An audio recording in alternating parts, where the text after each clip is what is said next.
Hello and welcome to your daily 60-second Shrewsbury Town video update. I'm Lewis Cox. If you haven't already managed to see our story and today's website, shropshirestart.com, it concerns Town forward man Stephen Humphreys. Now Humphreys has been a bit of a talking point between supporters recently, I found, since his loan move from Fulham in January. Of course, he came very highly rated. He was top scorer in the reserve league also, so a bit of a reputation, even though it was only the 19-year-old's first loan.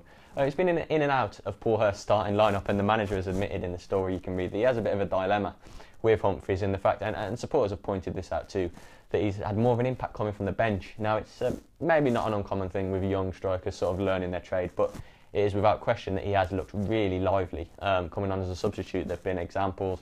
MK Dons, when Town lost, he got the late goal. Chesterfield in the draw there, he came on and looked like a world beater. So it's a case of, can Hurst find that mix and get him to perform from the off? Is he better suited at this stage as an impact sub?